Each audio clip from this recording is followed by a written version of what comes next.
Cada 14 de febrero, la Iglesia Católica recuerda a San Valentín, obispo y mártir.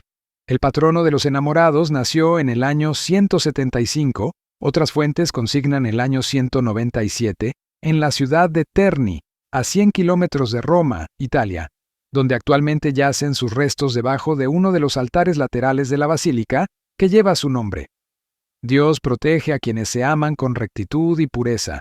En el siglo III, en tiempos en los que se perseguía a los cristianos, San Valentín se consagró al servicio de la comunidad eclesial de su ciudad natal. Como obispo de Terni, antes interamna, arriesgó su vida muchas veces para administrar los sacramentos. Se dice que tenía predilección por unir a las parejas en santo matrimonio, pues eso multiplicaba el deseo en otros de constituir un hogar cristiano. A San Valentín le encantaban las flores y solía regalarlas a las parejas que se comprometían para casarse, como expresión de su deseo de que tengan una vida feliz juntos. Pastor que da la vida por sus ovejas, cuenta la tradición que el emperador romano Claudio II, con el propósito de evitar que las familias cristianas se multiplicaran, prohibió la celebración de todo matrimonio cristiano. Además, tenía la convicción de que los soldados casados no solían ser lo suficientemente aguerridos, puesto que se hallaban emocionalmente sometidos a una familia. Entonces, llegó a oídos del emperador que el obispo Valentín había casado a un legionario converso con una joven cristiana, acto que consideró una afrenta directa contra su autoridad. Pronto dio la orden de ubicar y apresar al obispo, así que el santo fue encarcelado y luego llevado a la Vía Flaminia, cerca de la puerta del pueblo en Roma, donde sería azotado. Para evitar tumultos o protestas de quienes apreciaban al obispo, Claudio decidió ejecutarlo y enterrar sus restos en secreto. La tradición señala que el obispo San Valentín murió decapitado el 14 de febrero del año 273. Una versión muy popular señala que, pasado un tiempo prudente, 3 discípulos suyos lograron ubicar y desenterrar su cuerpo, y lo llevaron de regreso a su ciudad para darle una sepultura digna. El sentido del amor de los esposos. La fiesta de San Valentín recuerda el sentido del auténtico amor entre quienes están llamados a la vida matrimonial y a formar una familia. La figura del obispo mártir nos recuerda, además, que el amor no es solo un sentimiento. Esencialmente, tiene que ver con la voluntad de un hombre y de una mujer expresada en la entrega y el sacrificio sin calcular beneficios o conveniencias. Todo lo contrario, el amor esponsal es el amor que procura el bien y la plenitud de la pareja. Como recordaba el Papa Benedicto XVI en su encíclica Deus Caritas Est, Dios es amor, el amor es ocuparse del otro y preocuparse por el otro. Ya no se busca a sí mismo, sumirse en la embriaguez de la felicidad, sino que ansía más bien el bien del amado, se convierte en renuncia, está dispuesto al sacrificio, más aún lo busca.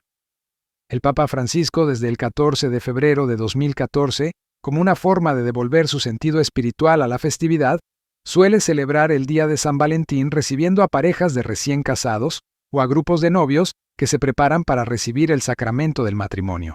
Incluso, se ha dirigido a los fieles en más de una oportunidad para hablar del amor esponsal dentro de la Iglesia y cómo vivir ese amor según Cristo. El sentido del amor de los esposos. La fiesta de San Valentín recuerda el sentido del auténtico amor entre quienes están llamados a la vida matrimonial y a formar una familia. La figura del obispo mártir nos recuerda, además, que el amor no es solo un sentimiento. Esencialmente, tiene que ver con la voluntad de un hombre y de una mujer expresada en la entrega y el sacrificio sin calcular beneficios o conveniencias. Todo lo contrario, el amor esponsal es el amor que procura el bien y la plenitud de la pareja. Como recordaba el Papa Benedicto XVI en su encíclica Deus Caritas Est, Dios es amor, el amor es ocuparse del otro y preocuparse por el otro. Ya no se busca a sí mismo, sumirse en la embriaguez de la felicidad, sino que ansía más bien el bien del amado, se convierte en renuncia, está dispuesto al sacrificio, más aún lo busca. El Papa Francisco, desde el 14 de febrero de 2014, como una forma de devolver su sentido espiritual a la festividad, suele celebrar el Día de San Valentín recibiendo a parejas de recién casados o a grupos de novios que se preparan para recibir el sacramento del matrimonio. Incluso, se ha dirigido a los fieles en más de una oportunidad para hablar del amor esponsal dentro de la Iglesia y cómo vivir ese amor según Cristo. La Iglesia Católica también celebra a Santo Cirilo, monje y Metodio, obispo, patrones de Europa, informaciones sobre el santo del día 14 de febrero, el administrador y el erudito. El registro civil los separa por solo 2 años. El mayor es Metodio, que en realidad se llamaba Miguel, y había nacido en el 825 en Tesalónica, donde en el 827 vino a la luz Cirilo, llamado Constantino.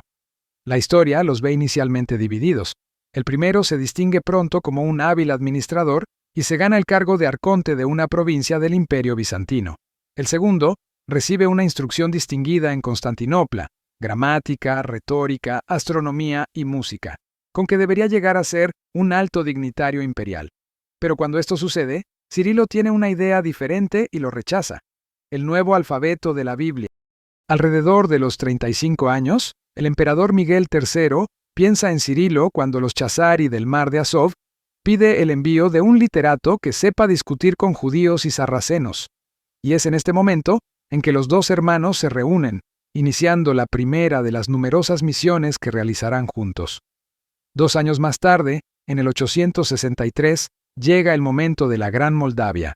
La finalidad de esa misión es la de contrastar la influencia germánica con 2 misioneros que conocieran el eslavo. Pero Cirilo y Metodio van más allá. Probablemente se dieron cuenta de la dificultad de comunicar las escrituras a través de las lenguas oficiales, el latín y el griego.